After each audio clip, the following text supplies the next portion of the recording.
let's get to the crux of the backlash, because I think a lot of black people didn't see one battle after another, and that they finally seen it, then they're like, oh, this movie is horrible. Okay, now Paul Thomas Anderson has been dating Maya Rudolph, the biracial daughter of Minnie Riperton. Okay, because I saw people calling her a black. He's with a black woman. She's not black. She's biracial. That's the first thing.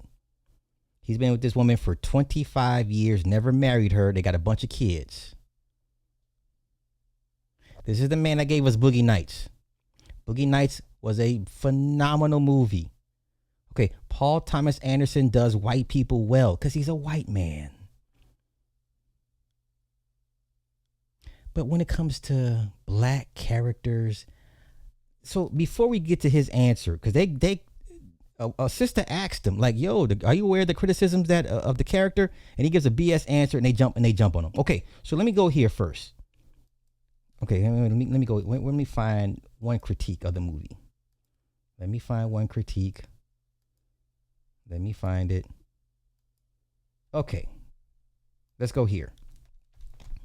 This woman here. So, one battle after another is a white cis man's cuckold fantasy under the guise of revolutionary aesthetic. Now, if you haven't seen this movie, yes, Sean Penn plays a character named Lockjaw that's after the group called the French 75, a bunch of French freedom fighters, French 75. Yeah, now you know freedom fighters are pretty much extinct. Now, what I've gathered from Paul Thomas Anderson's movies, he likes to do a lot of satire. He likes to do a lot of satire.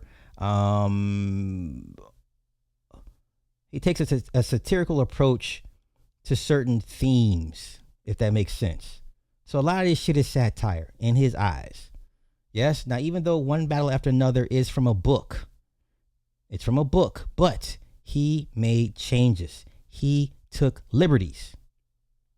Okay. I don't recall this character being this way in the book. It's been a very long time since I read the book. If you've read the book recently, please refresh my memory. But I don't recall this black woman being reduced to a damn caricature. Now, the black woman in this movie, so you had Teyana's character. You know, she was the sexual cuckold snitch. The Chase Infinity, the angry biracial child. You had Regina Taylor, probably the most stoic, reserved, probably the most decent black woman in this movie. Then you had the black nun at the very end that took them all in, right? Because she goes on a run. The Lockjaw's looking for the daughter. Regina is like the sister auntie that helps. So, hey, I'm gonna get her out of town, right? Leo plays a bumbling dad that's like trying to figure it out, and he's disconnected from the daughter. It's not his kid, but she never told him it's not his kid because it's the Lockjaw's kid. Yeah. So at the very end, they make it to Mexico. The black woman takes the daughter and Regina's character in. I'm paraphrasing because I don't want to remember anything about this movie. That's how bad it was. Now, yes, exactly. This is how he sees black women. I don't care what y'all say.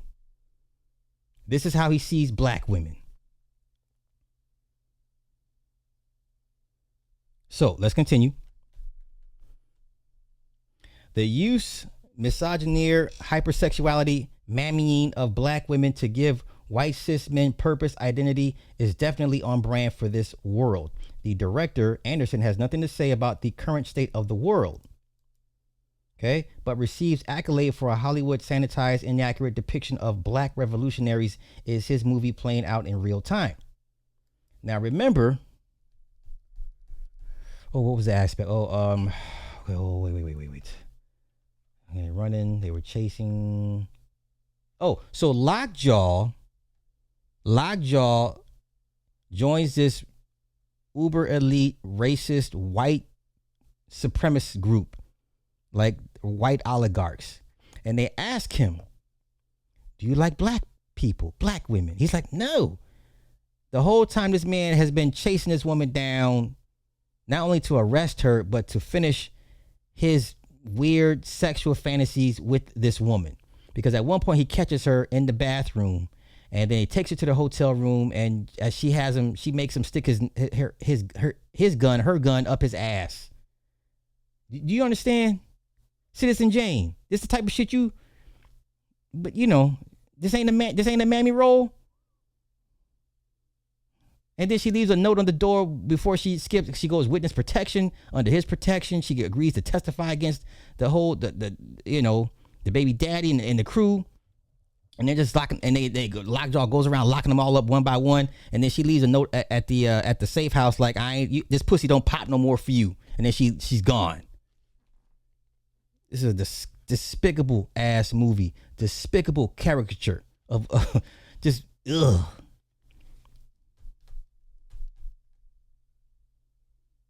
So let's get to and then the bank scene, right, the bank scene with the black woman, the other black mammy.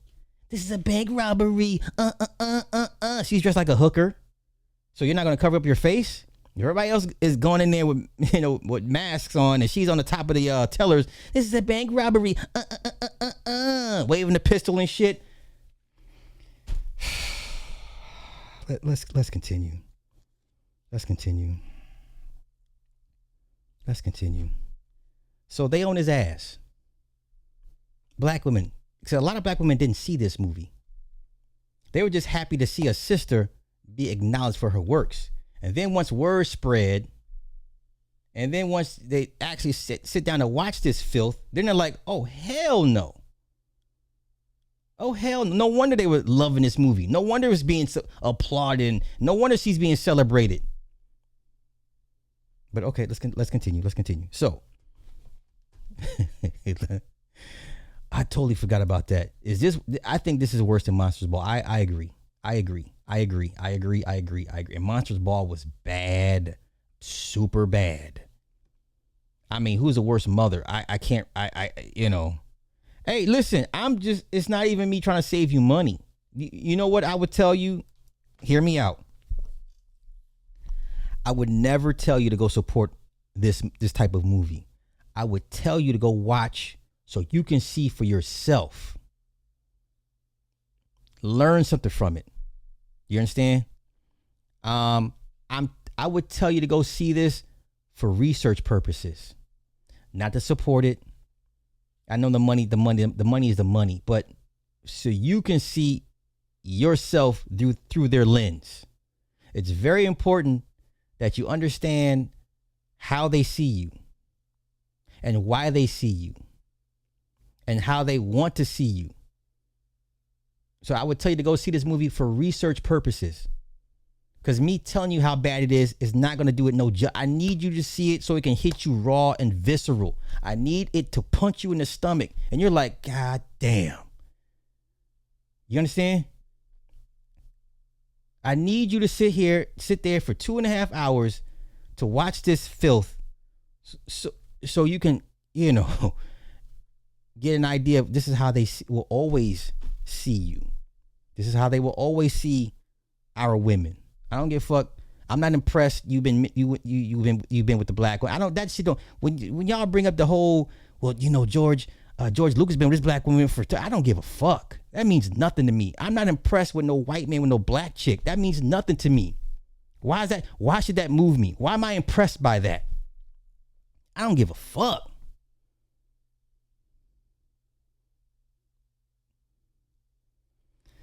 Worse than Precious. Shit. Precious is bad for different reasons because we all knew or know a Precious. We knew somebody that was molested by a family member. We know somebody that grew up on welfare. We know somebody that had a jacked up kid. We know somebody that repeated a couple grades. So that was almost like a documentary. We all know a Precious. But this movie here, yeah, you need to go see it just so you can see how they see us in their lens from their viewpoint. So let's continue with the heat. So they asked him the question. Pay attention. A black woman asked him the question. Let me get out of this. X out of this. We're gonna X out of that. Okay, here we go. Now pay attention to how he answers this question. All right. Conversations around One Battle After Another have pointed out the racial politics and the conversations around, the portrayal of its black female characters. How do you respond to how people have interpreted and critiqued race in the film? Well, I know a little bit about that critique. I know that Teyana has talked about it a lot. I know that we have the portrayal of many different characters, in particular her character, who is so flawed and unfortunately makes decisions that are detrimental to the revolution that she's trying to fight. It's complicated. We always knew that we were trying to make something complicated. We knew that we weren't making something that was heroic, and we needed to lean into that, and we needed to own the fact that this woman was suffering not only from postpartum depression, but she had issues of her own that she hadn't really reconciled with. It's a very dangerous thing when you start out and you want to change the world, but you start to kind of become selfish, and you read your own reviews. That was our hero in Perfidia, who becomes an anti-hero. The point of it is to set up the story of Willa, the next generation. What happens when your parents, who are damaged and have handed quite a difficult history to you, how do you manage that? That's our story, and our story is in Chase and her evolution to like I talked about in terms of the generational aspect, to try to do better. Audience conversations around one. Did y'all hear that bullshit? Is that a satisfactory answer for you? Once again, for everybody that has seen this trash ass movie, his explanation, did that work for you?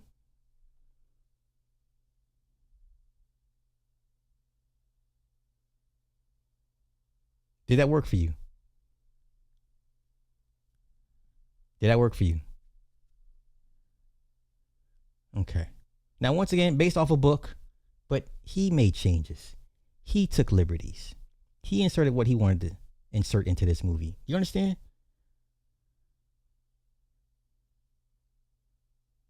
So once you see this movie and then you replay his answer, they don't match up. Matter of fact, let's play his answer again. Okay, let's run it back one more time.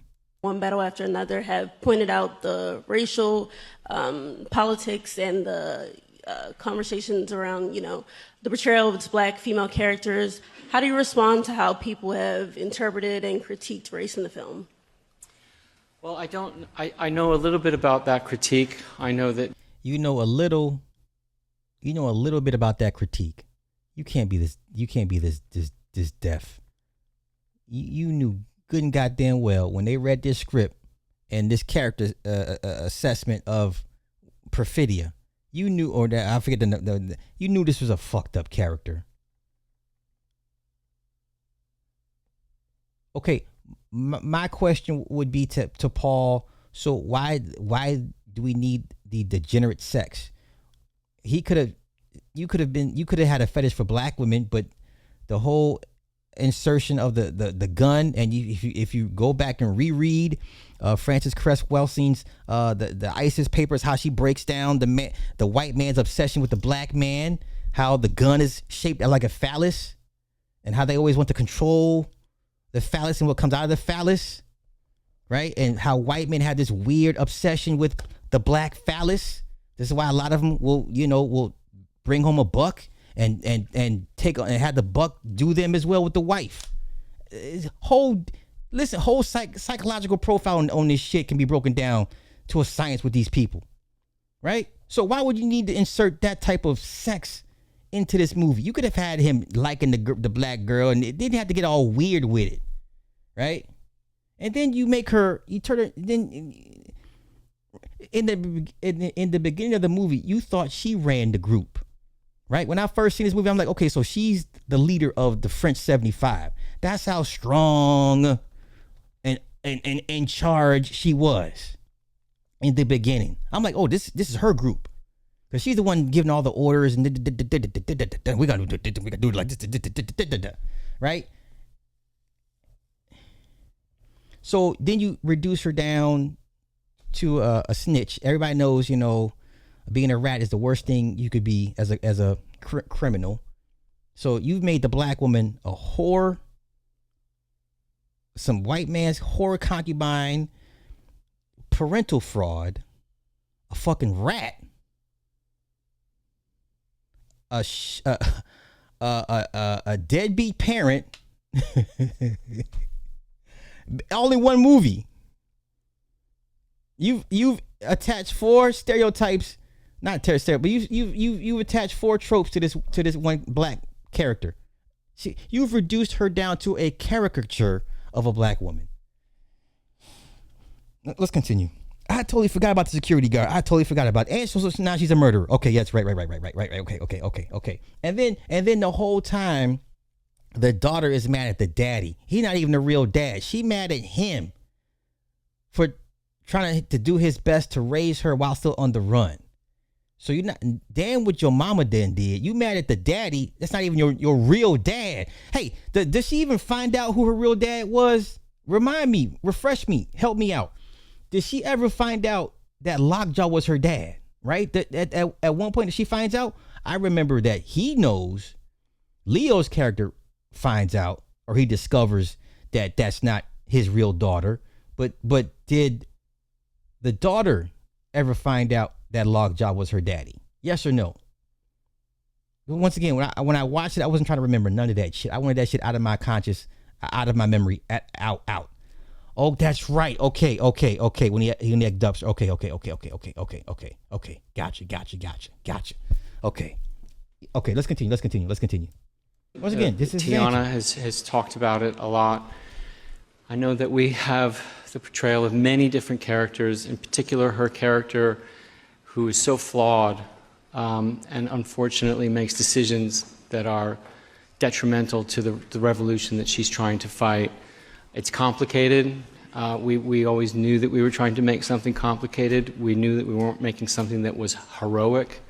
And we needed to lean into that, and we needed to own the fact that this woman was suffering not only from postpartum depression, but she had issues of her own that she hadn't really reconciled with. That's right. It's a very dangerous thing. Listen, when you start. When I watched this thing, I swore to you, I tried to do everything I could to forget this movie. That's how disgusted I was. And I like Leo. I like Benicio. You know what I'm saying? I guess the one good scene was on the highway when the fake daddy was chasing down, trying to track down Lockjaw and the daughter. And when he come up the hill and she shot the gun and threw a homeboy off and turned over or whatever. And when the white assassin, the white Aryan assassin, pulled up next to Lockjaw, shot the shotgun, made him. Yeah, that's how he was, right? He sped up, waited for him on the incline, whatever. Okay, that was a good scene. I ain't go front. That was a pretty slick scene. Other than that, I was trying to forget everything about this fucking movie. Out and you want to change the world, but you start to kind of become selfish, and you read your own reviews. That was our hero in Perfidia, who becomes an anti-hero. The point of it is to set up the story of Willa, the next generation. What happens when your parents, who are damaged and have handed quite a difficult history to you, how do you manage that? Okay, I can't. Let's go on with the backlash. Let's get on with the rest of this backlash. Once again, if you're a white person, I expect you to like this shit. I expect you to like it. As you should, because this is your people, right? So let's go here. Now let's get to know Paul Thomas Anderson. Yes, a little quick backstory on him. Once again, Maya Rudolph is biracial. They have a whole set of other problems as opposed to I guess would deem more than a fully black woman. Okay, they got a whole other set of issues. Okay, so let's see. They've been considered one of Hollywood's most enduring power couples. They began dating in 2001. They got 4 kids together. So she's a baby mama. Okay? Baby mama. So in his eyes, she still ain't good enough to be his wife. Now, normally if this was a black couple, 4 kids, we'd be like, hey, marry that woman. She done gave you 4 kids. What are we doing? Same thing here. So in his eyes, she ain't good enough for marriage. 25 years, 4 kids. You ain't never married this woman. Okay, let's continue. Let's see. The couple never married. Blah, blah, blah, blah. We know about Rudolph. Blah, blah, blah, blah, blah. Okay.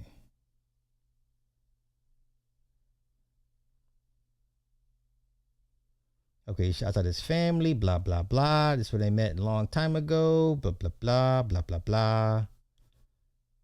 Okay. He said he saw me in an SNL sketch and said, that's my girl I'm going to marry, but I don't know. I wasn't there. Baby, he just told me that to be sweet. Well, he still never married you. Bitch, he don't see you like that.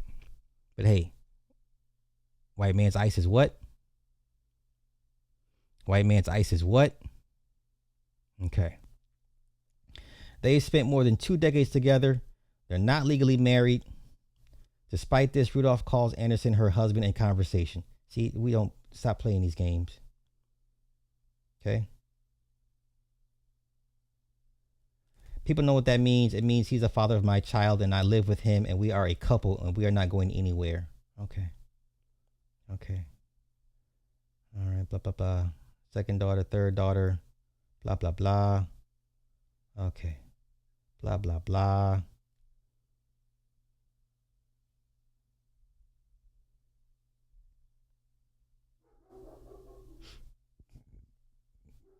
Okay. Okay. Okay, so that's them. That's them. Okay. Let's continue. Now, here is where he's being called out. Said he was spineless. Biggest cop out ever. One battle after another, director Paul Thomas Anderson is being called out for his spineless response to a question about the film's political message. Okay. Yeah. I can't stand this woman. I can't stand that woman. So let's go here. Okay, let's go here. Dun, dun, dun, dun, dun. Okay. So, during his acceptance speech for Best Adapted Screenplay, Paul appeared to acknowledge the links between One Battle and a very politically charged film and the current state of the world. I wrote this movie for my kids to say, sorry for the housekeeping mess that we left in this world. We're handing it off to them. But also with the encouragement that they will hopefully be the generation that brings us some common sense and decency.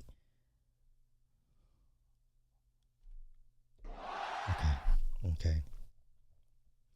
To elaborate further, One Battle centers around the themes of authoritarian nationalism, immigration, politics, and the abuse of power, to name just a few, following a militant leftist group as they fight in an authoritarian government faction who holds immigrants in detention centers. Okay.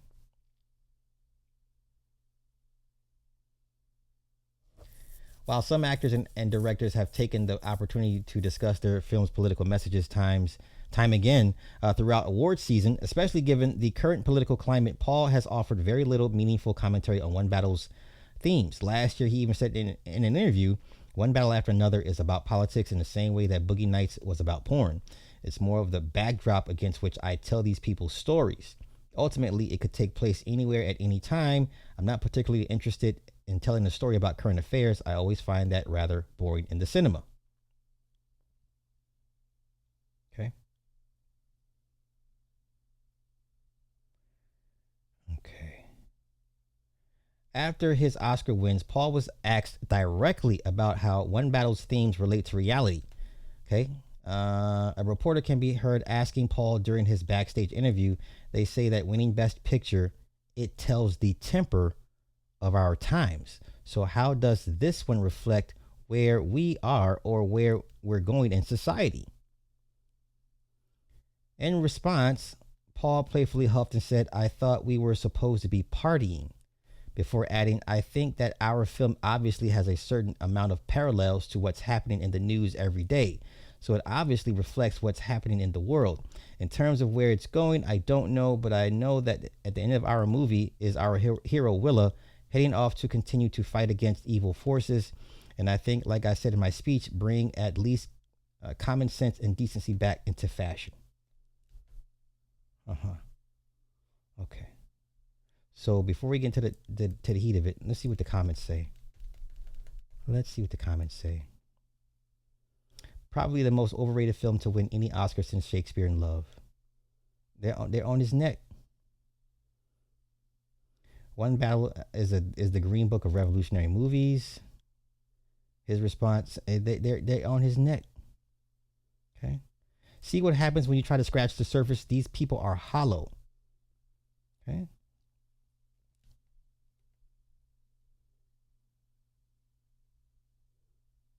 Let's see. I think these responses by PTA are pretty on the nose because it reveals the truth about OBA, which is it was never revolutionary or political to begin with. It's just an action caper of two dads chasing their daughter for different reasons with revolution as an aesthetic. Okay, so what movie did he watch? But fair enough, okay. This is what annoys me about One Battle. It's incredibly well made, well acted, but clearly has no real message or take. It's just masquerading as revolutionary so the View, NPR, and Democratic establishment can be appeased. All that talent and skill to say nothing of value. Okay. A whole bunch of nothing. PTA is a spineless Zionist who doesn't even know what his own movies are about. My disdain will always be justified, I'm afraid. You want to make a commentary on real problems in the world via your art, but refuse to talk about it on the biggest stages just because y'all are done making the art piece? Then what is the point? Okay.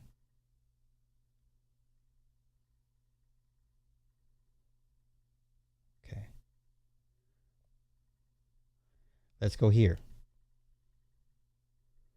I don't get the complaints about PTA not speaking politics at the Oscars. OBA isn't a political film. It's just a standard American movie that uses political rhetoric as a backdrop, but fails to offer any substantive political commentary. Not that one expects any better. Okay. Common sense and decency, and the chick is an obnoxious bitch spawn of a retard commie activist who had no common sense at all. Typical leftist version of common sense and decency. He's so performative, nothing about him is legit, all is fake. PTA makes no sense. He wants common decency back, whatever that means. He says his movie reflects it. The ending has his daughter being motivated by her mother, who was a violent criminal. Okay. Okay. See what happens when you make stuff for shock value and not truly because you care about a story being told. To be a white man. I mean, shit. Oh, my goodness. Okay. Okay. If a filmmaker can't be bothered to respectfully answer a simple but important question about how their work relates to the reality of society outside the theater, they not only have no business making films with those themes, they don't deserve to be praised and awarded for them. Okay. So a coward. Y'all awarded a coward. Okay, look at it. Longtime partner is a black woman, and you can't make a statement after winning an award for a racially, politically charged film that you made. Okay, okay. Because PTA is a mealy-mouthed bitch about real issues, he serves his own self-indulgent fetishes and tries to wrap meaning around it. It's a case of the emperor's new clothes, and we can all see the bare ass truth of the film. It's shit. I agree. But let's get back to, here we go. So let's get back to it. Okay. Several internet users have since called out Paul for once again avoiding the opportunity to discuss his film's important themes, with some calling him spineless. He won all these awards and hasn't said anything about the subject and implications of his own film. He is a shallow win, which should have gone to the other directors with more confidence in their own material and POV. Okay. If a filmmaker can't be bothered to respectfully answer a simple but important question about how their work relates to the reality of society outside the theater, They not only have no business making films with those themes, they don't deserve to be praised and awarded for them. Okay? This is exhausting. This is the exhausting thing about PTA. You won the awards, man. The campaign is over. God forbid you ever actually discuss the themes of the movie you actually made. God forbid you maybe get a little political after winning Best Picture for the political movie you made. Biggest cop out ever. Dude made the most political movie in the most political times and refused to talk about it. Okay. All right. They talk about Javier Bardem. Okay.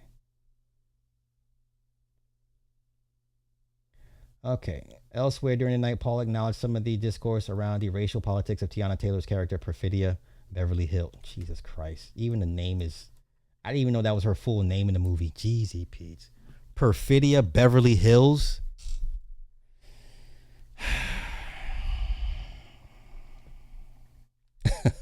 Perfidia Beverly Hills. You have got to be kidding me. I did not know that was the character's name, the full name. Perfidia is a revolutionary fighter who leads... see, I was right. She was the leader who leads the aforementioned militant group, the French 75. After welcoming a baby with fellow French 75 member Pat Calhoun, played by Leo, she ends up rejecting domestic life to return to the fight. Several people have argued that Teyana's character perpetuates harmful and tired stereotypes, to which Paul has now responded. I know a little bit about the critique. We've gone over his answer. Okay, so he chalks it up to postpartum depression, and she had issues of her own that she hadn't really reconciled with.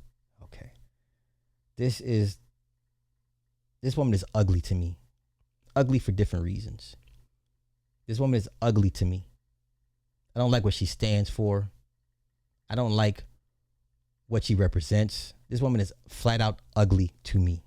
Sorry. Okay.